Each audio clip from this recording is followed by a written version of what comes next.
one of the things that you told me about was how you came to go to Israel with your family. Can you tell us a little bit about that story? Yes.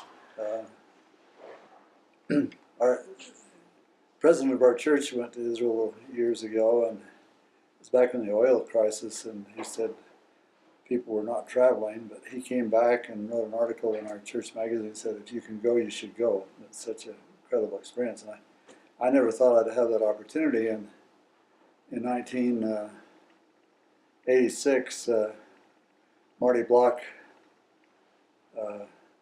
came up to me one day and he says, Dave, if you'll go to Israel and give some lectures, why, I'll pay for you and your wives.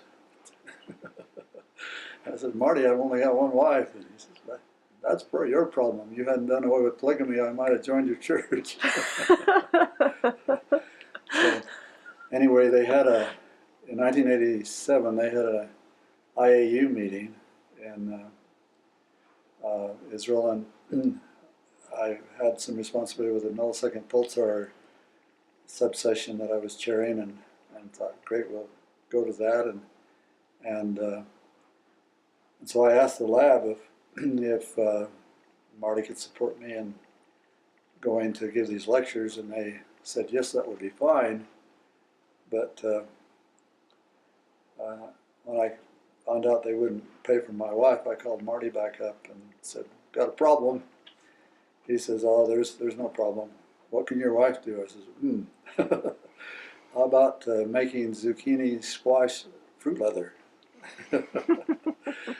And he said, well, that sounds like a winner. So I put together a PowerPoint presentation, and she made a whole bunch of this. She takes zucchini squash, has fresh fruit taste to it, and so it takes on the flavor of the fruit that she picks, and it tastes wonderful. Anyway, we gave this presentation during the lecture series that we did over there for him. And the wives came and the husbands. It was very popular, and Marty says, if you'll make it, I'll sell it. Sounds like you.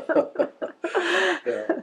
Anyway, having that opportunity, when Dr. Shenhar, who directed the lab at NPL Israel in Jerusalem, learned that I was coming, he said, would you come a week here earlier and help us with our time scale?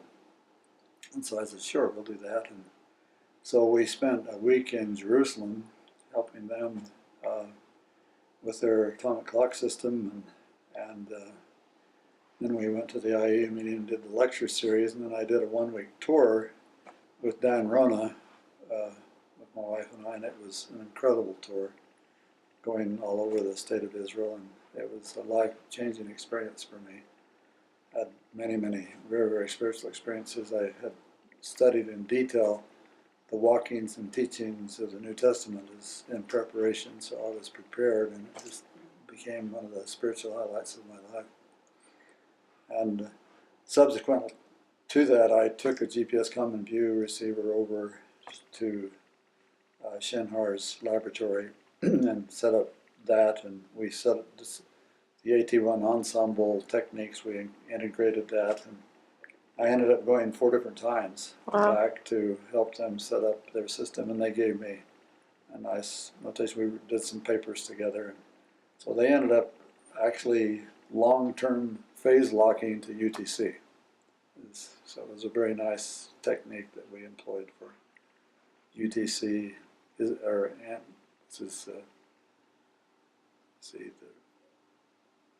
NPL Israel. NPLI is the acronym for their time scale that contributes to the international clock set. Anyway, it was a very choice experience. Well, those 4 trips to Israel were very great experiences for us.